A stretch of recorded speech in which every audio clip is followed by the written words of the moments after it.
കോൺഗ്രസിൽ ജനകീയനായ നേതാവ് എന്ന് നമുക്കിപ്പോൾ പറയാൻ പറ്റുന്നത് കെ മുരളീധരനെയാണ്. തൃശ്ശൂരിലെ ലോക്സഭാ തെരഞ്ഞെടുപ്പിൽ സുരേഷ് ഗോപിയോട് തോൽക്കുകയും ചെയ്തു. അതോടുകൂടി പാർട്ടിയോട് പിണങ്ങി ഇനി ഞാൻ പാർട്ടിയുടെ ഒരു കമ്മിറ്റിക്കും വരുന്നില്ല, എന്നെ പിന്നിൽ നിന്ന് കുത്തി എന്നൊക്കെയുള്ള രീതിയിലാണ് മുരളീധരൻ്റെ ഒരു നിലപാട്. അപ്പോൾ മുരളീധരൻ്റെ പിണക്കം മാറ്റാൻ രാഹുൽ ഗാന്ധി 2 മണ്ഡലങ്ങളിൽ ജയിച്ചതുകൊണ്ട് ഒരുപക്ഷെ വയനാട് മണ്ഡലം കൊടുക്കുമോ? സത്യത്തിൽ മുരളീധരനെ അക്കോമഡേറ്റ് ചെയ്യേണ്ടത് അത്യാവശ്യമാണ് കോൺഗ്രസ്സിന്. എന്തുകൊണ്ടാണെന്ന് വെച്ചാൽ മുരളീധരൻ അദ്ദേഹത്തിൻ്റെ ജീവിതം കൊണ്ട് തെളിയിച്ചിട്ടുണ്ട്. കാരണം അദ്ദേഹത്തിന് ഈ സ്വതന്ത്രനാക്കി വിട്ടുകഴിഞ്ഞാൽ അദ്ദേഹം ധാരാളം പ്രശ്നങ്ങൾ സൃഷ്ടിക്കാനുള്ള ഊർജമുള്ള ആളാണ്. പ്രസ്താവനകൾ കൊണ്ട് തന്നെ ആക്രമണം നടത്താനായിട്ട് വലിയ ത്വരയുള്ള ആളാണ്. പണ്ട് അഹമ്മദ് പട്ടേലിനെയൊക്കെ അലൂമിനിയം പട്ടേൽ എന്നൊക്കെ വിളിച്ച കാലമൊക്കെ ഷാർപ്പായിട്ടുള്ള വേർഡ്സ് ഒക്കെ ഉപയോഗിക്കും. ചില സമയത്ത് അങ്ങനെയൊക്കെ ഉപയോഗിക്കാൻ. ഇപ്പം തന്നെ അദ്ദേഹം തലേന്ന് പറഞ്ഞത് തൃശ്ശൂരിൽ BJP ബാങ്ക് അക്കൗണ്ട് ആയിരിക്കും തുറക്കുക എന്നാണ് പറഞ്ഞത്. പക്ഷേ പിന്നെ ബാങ്ക് അക്കൗണ്ട് തുറക്കുന്നത് മുരളീധരനായിരിക്കും. അത് ചിലപ്പോൾ കരുവന്നൂർ ബാങ്കിലായിരിക്കും, അല്ലെങ്കിൽ മുസ്ലിം ലീഗിൻ്റെ പ്രിയപ്പെട്ട ആളായതുകൊണ്ട് AR ബാങ്കിലായിരിക്കും എന്നൊക്കെ അദ്ദേഹത്തിൻ്റെ ശത്രുക്കൾ പറഞ്ഞു വരുത്തുന്നുണ്ട്. അപ്പം ബാങ്ക് അക്കൗണ്ട് തുറക്കേണ്ട ബാധ്യതയും ഗതികേടൊന്നും സുരേഷ് ഗോപിക്കോ BJPക്കോ അല്ല, അത് വ്യക്തമായി. പക്ഷെ അദ്ദേഹം ഒരു നീണ്ട പ്രസ്താവന ഇറക്കിയിരുന്നു. ആ പ്രസ്താവനയിൽ അദ്ദേഹം പറയുന്നത് എന്താണെന്ന് വെച്ചാൽ, മറ്റേ എന്നെ ഇങ്ങനെ കുരുതി കൊടുക്കേണ്ടതില്ലായിരുന്നു, ഞാൻ അവിടെ തന്നെ വടകരയിൽ തന്നെ മത്സരിച്ചിരുന്നെങ്കിൽ ജയിച്ചേനെ. അത് സംഗതി ശരിയുമാണ്. കാരണം മുസ്ലിം കൺസോൾട്ടേഷനൊക്കെ അവിടെ മുറി ഉണ്ടാക്കി വെച്ചിരിക്കുകയായിരുന്നു. അധ്വാനിച്ചിട്ട് ഓൾറെഡി അവിടെ ഒരു സെറ്റപ്പ് ഉണ്ടാക്കി വെച്ചിരിക്കുകയായിരുന്നു. ആ സെറ്റപ്പിൽ പോയി നിന്നുകൊടുത്തു മാത്രമേ ഉള്ളൂ. ഈ സത്യത്തിൽ ഇയാള് ഷാഫി പറമ്പിൽ. അപ്പോൾ ശരിക്കും അവിടെ ഒരു ജയിക്കാനുള്ള സംവിധാനമൊക്കെ കെട്ടിപ്പടുത്ത ആൾ മുരളീധരനാണ്. പക്ഷേ തൃശ്ശൂരിലാണെങ്കിൽ അദ്ദേഹത്തിന് അങ്ങനെ ഒരു ഫുട് ഹോൾഡ് കിട്ടിയതുമില്ല. കാരണം എന്താണെന്ന് വെച്ച് കഴിഞ്ഞാൽ ഈ കെ കരുണാകരൻ്റെ സകല അവശിഷ്ടങ്ങളും മായ്ച്ചു കളയാൻ പ്രയത്നിച്ചുകൊണ്ടിരിക്കുകയാണ് അവിടുത്തെ DCC പ്രസിഡന്റും TN പ്രതാപനും ഉൾപ്പെടെയുള്ള നേതാക്കൾ. അതായത് ഇനി കെ കരുണാകരനെ പോലൊരു പ്രതാപശാലി അവിടെ വരണ്ട, കരുണാകരൻ്റെ പേരും പറഞ്ഞ് ഇങ്ങോട്ട് ആരും ഇനി പ്രവേശിക്കണ്ട എന്നുള്ളതാണ്. കാരണം എന്താണെന്ന് വെച്ചാൽ പത്മജ ഓൾറെഡി BJPയിലേക്ക് പോയി. പത്മജ മുരളി ഭവനം എന്ന് പേരിട്ട വീട്ടിൽ നിന്ന് കുറെ BJPക്കാർക്ക് അംഗത്വവും കൊടുത്തു. ഇനി ഈ തെരഞ്ഞെടുപ്പ് കഴിഞ്ഞിട്ട് വേണം പത്മജയോട് കണക്ക് തീർക്കാൻ എന്ന് മുരളി നേരത്തെ തന്നെ പറഞ്ഞിട്ടുണ്ട്.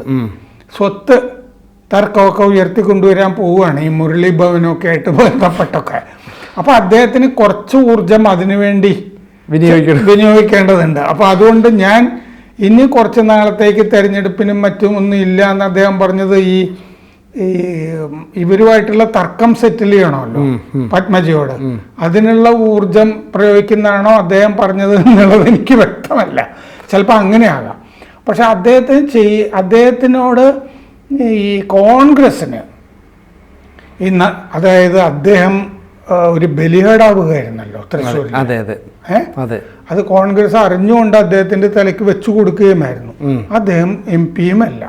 കാരണം ഈ പാർലമെന്റിൽ പോയതോടുകൂടി അദ്ദേഹം അതേസമയം KC വേണുഗോപാലോ അദ്ദേഹം രാജ്യസഭാംഗത്വം നിലനിൽക്കെ തന്നെ ലോക്സഭയിലേക്ക് മത്സരിച്ച് ജയിക്കുകയും ചെയ്തു. അപ്പോൾ വേണുഗോപാലൊക്കെയാണ് സത്യത്തിൽ ഇതൊക്കെ തീരുമാനിച്ചതേ, ഇദ്ദേഹത്തെ ബലിയേടാക്കിയതും ഒക്കെ. അപ്പൊ വേണുഗോപാലിനെ പോലുള്ള ആളുകൾക്കും ഹൈക്കമാൻഡിനും ഒക്കെ, കേരളത്തിന്റെ ഹൈക്കമാൻഡ് വേണുഗോപാലാന്ന് തോന്നുന്നു ഇപ്പൊ. അതെ. അപ്പോ ഇദ്ദേഹത്തിന് ഒരു ഉപകാര സ്മരണ എന്നുള്ള നിലയ്ക്ക് അദ്ദേഹത്തിന് ഉടനെ എന്തെങ്കിലും ഒരു സ്ഥാനം കൊടുക്കേണ്ട ആവശ്യമുണ്ട് മുരളീധരന് വേണമെങ്കിൽ ഇപ്പോ KPCC പ്രസിഡന്റ് സ്ഥാനം കൊടുക്കാവുന്നതാണ്. സുധാകരൻ MP ആയ സ്ഥിതിക്ക് അല്ലേ? സുധാകരൻ MP ആണല്ലോ. ഒരു പദവി അദ്ദേഹത്തിന് എന്തായാലും കിട്ടി. മാത്രമല്ല ഹസ്സൻ ആ സ്ഥാനത്ത് തുടരണം എന്ന് ആഗ്രഹം ഉണ്ടായിരുന്നു. കാരണം ഹസ്സൻ സത്യത്തിൽ ആ സ്ഥാനത്ത് ഉറച്ചു നിന്നിട്ടെ താൽക്കാലിക പ്രസിഡന്റ് ആണെങ്കിലും SDPയുമായിട്ടുള്ള ഒരു സഖ്യവും ഒക്കെ ഉണ്ടാക്കിയല്ലോ. സഖ്യം എന്ന് പറയുന്നില്ലെങ്കിലും അവര് വോട്ട് UDFനാന്ന് പ്രഖ്യാപിച്ചിട്ട് പിൻവലിച്ചു പോയൊന്നുമില്ല. അപ്പൊ അതൊക്കെ വർക്ക് ചെയ്ത് ജയിക്കാനുള്ള കാര്യങ്ങളൊക്കെ ഒരുക്കി വെച്ചിട്ടാണ് അദ്ദേഹം പോയത്. അപ്പോ സുധാകരന് മാറാൻ ആഗ്രഹമില്ല. പക്ഷെ സുധാകരൻ മാറണമെന്ന് VD സതീശനും KC വേണുഗോപാലിനും ഒക്കെ ആഗ്രഹമുണ്ട് സുധാകരൻ മാറണമെന്ന്. പക്ഷെ സുധാകരന് MMSN ഉണ്ടാകരുത് എന്ന ആഗ്രഹമുണ്ട്. അപ്പൊ ചിലപ്പോ മുരളീധരനെ പ്രസിഡന്റ് ആക്കാം KPCC എന്ന് പറയുമ്പോൾ സുധാകരനും ചിലപ്പോ സമ്മതിച്ചു എന്ന് വരും. അദ്ദേഹത്തിന് ഓൾറെഡി ആരോഗ്യ പ്രശ്നങ്ങളും ഒക്കെ ഉണ്ട്. കാരണം അദ്ദേഹം ആരോഗ്യ പ്രശ്നങ്ങളുള്ളതുകൊണ്ടല്ലേ ഈ തീരുമാനമായിട്ട് മോൻസൺ മാവുങ്കലിന്റെ അടുത്തൊക്കെ വന്നു. അപ്പൊ അതുകൊണ്ട് രണ്ട് പദവിയും കൂടെ കൊണ്ടുപോകാനായിട്ട് ബുദ്ധിമുട്ടുണ്ട്. അപ്പൊ അദ്ദേഹം മുരളീധരന് ഏറ്റവും പെട്ടെന്ന് ഒറ്റ ദിവസം കൊണ്ട് തീരുമാനിക്കുന്ന കാര്യമാണ് അദ്ദേഹത്തിനെ KPCC പ്രസിഡന്റ് ആക്കുക എന്നുള്ളത്. അതല്ല എങ്കിൽ പിന്നെ ചെയ്യാവുന്നത് അടുത്ത 6 മാസത്തിന്റെ ഉള്ളിൽ. കാരണം 3 മാസം കഴിയുമ്പോഴോ മറ്റോ വയനാട്ടിലെ തെരഞ്ഞെടുപ്പ് പ്രഖ്യാപിക്കുമല്ലോ. ചേലക്കരയിലെ ഉപതെരഞ്ഞെടുപ്പും വരുന്നുണ്ട്. പക്ഷെ അവിടെ മുരളിക്ക് മത്സരിക്കാൻ പറ്റില്ലല്ലോ. വേണ്ട, പാലക്കാട്ടുണ്ടല്ലോ. പാലക്കാട് ഷാഫി പറമ്പിൽ രാജിവെക്കണ്ടേ? അതെ, ഷാഫി പറമ്പിലിന്റെ ഒരു സ്ഥാനം വരുന്നുണ്ട്. അപ്പൊ അദ്ദേഹത്തിന് പാലക്കാടോ ചേലക്കരയിലെ നിയമസഭാ സീറ്റുകൾ വരുന്നു, ഒരു ലോക്സഭാ സീറ്റും വരുന്നു. ഒരു ലോക്സഭാ സീറ്റ് വരുന്നുണ്ട് വയനാട്. അപ്പൊ വയനാട് മുരളിക്ക് വളരെ എളുപ്പത്തിൽ ജയിക്കാവുന്ന ഒരു സീറ്റാണ്. എന്തുകൊണ്ടാന്ന് വെച്ചാൽ മുസ്ലിം ലീഗിന് മുരളീധരൻ അവിടെ നിൽക്കുന്നതിൽ വിരോധം ഉണ്ടാവില്ല. അവര് വിചാരിച്ചു കഴിഞ്ഞാൽ മുസ്ലിം ലീഗിന്റെ സ്ഥാനാർത്ഥിയാണല്ലോ സത്യത്തിൽ രാഹുൽ ഗാന്ധി. അപ്പൊ മുരളീധരന് എളുപ്പത്തിൽ ജയിക്കാവുന്ന ഒരു സ്ഥലമാണ് വയനാട് എന്ന് പറയുന്നത്. ചേലക്കര സംവരണ മണ്ഡലോ? ചേലക്കര അല്ല, സംവരണ മണ്ഡലമാണ്. അപ്പോ ഈ വയനാട്ടില് അദ്ദേഹത്തിന് നിന്നാൽ എളുപ്പത്തിൽ ജയിക്കാൻ പറ്റും. ഇത്രയും ഭൂരിപക്ഷമൊക്കെ ഉള്ള സ്ഥലമാണല്ലോ. രാഹുൽ ഗാന്ധി വേണമെങ്കിൽ വന്ന് പ്രചാരണം നടത്തുവോ, അങ്ങനെയൊക്കെ ചെയ്യാം. അപ്പോ വയനാടിന് വേണ്ടി മുരളീധരൻ ഒരു ക്ലെയിം വെച്ചു കഴിഞ്ഞാൽ, അവകാശവാദം ഉന്നയിച്ചു കഴിഞ്ഞാൽ അത് തള്ളിക്കളയാൻ പറ്റില്ല. കാരണം അദ്ദേഹം ഇത്രയും കാലം MP ആയിരുന്നല്ലോ. ഒരു MP സ്ഥാനത്തിന് അദ്ദേഹത്തിന് വീണ്ടും അർഹതയുണ്ട്. കാരണം ശരിക്കും MP സ്ഥാനത്തിനാണ് അർഹത. തൃശ്ശൂരിൽ തോൽപ്പിച്ചതാണല്ലോ, കോൺഗ്രസ് തോൽപ്പിച്ചതാണ്. അതൊരു അന്വേഷണ കമ്മീഷനൊക്കെ വരുമല്ലോ. പ്രതാപന്റെ പങ്കുമൊക്കെ അന്വേഷിക്കേണ്ടതുണ്ടല്ലോ. പ്രതാപൻ നേരത്തെ മുൻകൂർ ജാമ്യം എടുത്തതാണ്. കാരണം അവിടെ CPM വോട്ട് മറിക്കുന്നു, ED അന്വേഷണം. അങ്ങനെ വോട്ട് മറിക്കലൊന്നും ഒരു സ്ഥലത്തും നടക്കില്ല, എളുപ്പമില്ല എന്നുള്ളതൊക്കെ എല്ലാ രാഷ്ട്രീയ വിദ്യാർത്ഥികൾക്കും അറിയാം.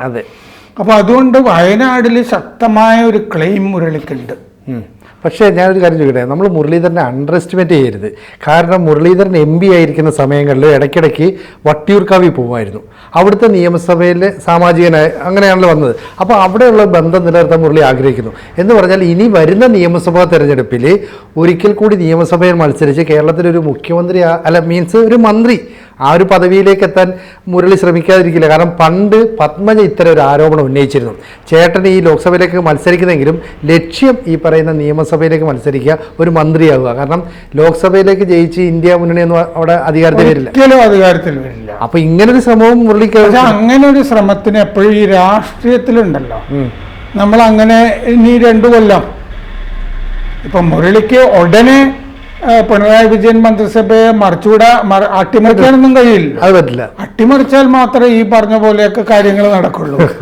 കാരണം എന്താന്ന് വെച്ചാൽ രാഷ്ട്രീയ സാധ്യതകളുടെ കലയാ. 2 കൊല്ലം കഴിഞ്ഞിട്ട് ഇനി പിണറായി വിജയൻ തന്നെ 3ാം വന്നു കഴിഞ്ഞാൽ പിന്നെ തീർന്നില്ലേ കഥ. അങ്ങനെ അപ്പൊ പിന്നെ അദ്ദേഹം CPM-നൊക്കെ ചേരേണ്ടി വരുമല്ലോ. പിന്നെ വട്ടിയൂർക്കാവിലേക്ക് കാത്തു നിന്നു എന്ന് വെക്കുക. ആ സമയത്തിന്റെ ഇടയ്ക്ക് എന്തൊക്കെ സംഭവിക്കാം, എത്ര വെള്ളം ഒഴുകിപ്പോകാം ഫറോക്ക് പാലത്തിന്റെ അടിയിൽ കൂടി. അങ്ങനെ പ്രശ്നങ്ങളുണ്ട്. അപ്പൊ അതുകൊണ്ട് എന്താന്ന് വെച്ചാല് വട്ടിയൂർക്കാവ് എന്നും പറഞ്ഞ് അദ്ദേഹത്തിന് കാത്തിരിക്കാൻ പറ്റില്ല.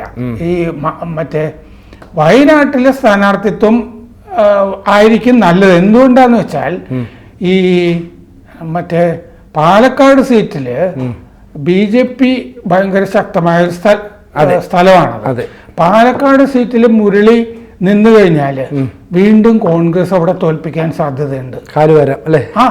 കാരണം ഈ ഇദ്ദേഹത്തിന് ഇപ്പൊ വടകരയിൽ ജയിച്ച ആൾക്ക് ഷാഫി പറമ്പിലിന് വലിയ സ്വാധീനമുള്ള സ്ഥലമല്ലേ അവിടെ.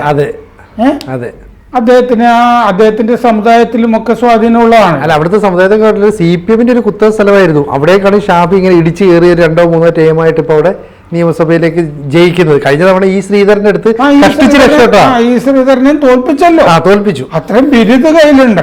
ഉണ്ട്. അപ്പോ ഈ ശ്രീധരനെ അത്രയും വോട്ട് പിടിച്ചെങ്കിൽ അവിടെ BJPക്ക് ശക്തി കുറച്ച് കാണാനൊന്നും പറ്റില്ലല്ലോ. പിന്നെ മുരളീധരൻ നിന്നാല് കോൺഗ്രസ്സുകാരും കൂടി വിചാരിച്ചു കഴിഞ്ഞാൽ തോൽപ്പിക്കാൻ പറ്റുമല്ലോ. ഒരനുഭവം അദ്ദേഹത്തിന് ഉണ്ടായി കഴിഞ്ഞാണല്ലോ, നേർച്ചക്കോഴിയാണല്ലോ ഇപ്പൊ. അപ്പൊ അതുകൊണ്ട് പാലക്കാട് അദ്ദേഹത്തിന് ഒരിക്കലും സുരക്ഷിതമായിരിക്കില്ല. ഇത് നമ്മൾ പറഞ്ഞു കൊടുക്കേണ്ട കാര്യമില്ല. നമ്മൾ അണ്ടർ എസ്റ്റിമേറ്റ് ചെയ്യാത്തത് കൊണ്ടാണല്ലോ അദ്ദേഹത്തിന് വയനാട്ടിലായിരിക്കും നിൽക്കുന്നത് നല്ലത് എന്ന് നമ്മൾ പറയുന്നത്. പക്ഷെ അതിൻ്റെ അകത്തൊരു പ്രശ്നമുള്ളത് എന്താന്ന് വെച്ചാൽ, വയനാട്ടില് ഇനി മറ്റേ നെഹ്റു, ഇപ്പൊ ഗാന്ധി കുടുംബം എന്ന് അവരെ അവകാശപ്പെടുന്ന നെഹ്റു കുടുംബം ഉണ്ടല്ലോ, അതില് ഉള്ള പ്രിയങ്കയോ റോബർട്ട് വാദ്രയോ ബലം പിടിച്ചു കഴിഞ്ഞാൽ അവർക്ക് ആ സ്ഥാനാർത്ഥിത്വം കൊടുക്കണമല്ലോ. അതും വേണ്ടി വരും.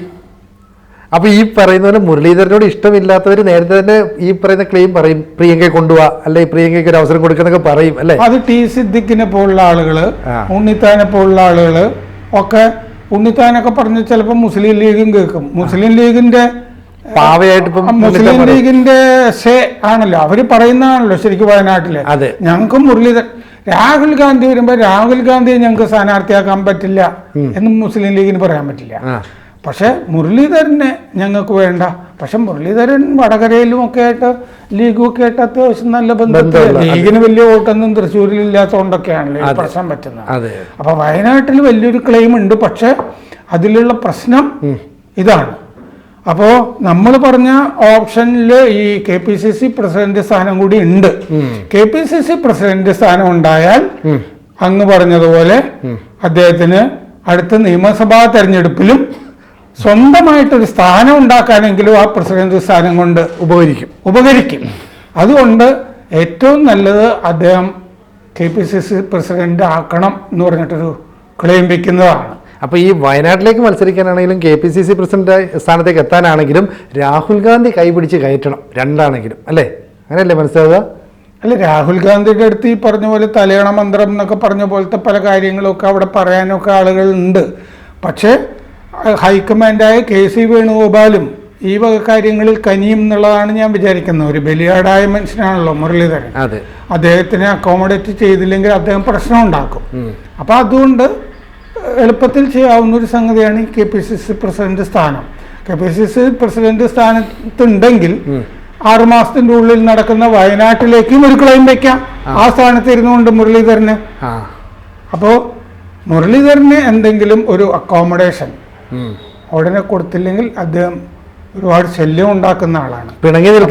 സ്ഥാനമാണെന്ന് നമ്മൾ നോക്കണം. വയനാട്ടിലെ സ്ഥാനാർത്ഥിത്വം, പാലക്കാട്ടെ സ്ഥാനാർത്ഥിത്വം, അല്ലെങ്കിൽ KPCC പ്രസിഡന്റ് സ്ഥാനം, ഈ മൂന്നിലേത് എന്നുള്ള ഊഹാപോഹങ്ങൾ വരും ദിവസങ്ങളിൽ ചൂട് പിടിക്കാനും പച്ച പിടിക്കാനും സാധ്യതയുണ്ട്. പിണങ്ങി നിൽക്കുന്ന മുരളീധരൻ അപകടകാരിയാണെന്ന് കോൺഗ്രസ് നേതാക്കൾ തിരിച്ചറിയുന്നു. അവർക്ക് നേരത്തെ അറിയാം. കൂടുതൽ വാർത്തകളും വിശേഷങ്ങളും നിങ്ങളിലേക്ക് എത്താൻ ABC മലയാളം സബ്സ്ക്രൈബ് ചെയ്യുക, ബെൽ ബട്ടണും അമർത്തുക.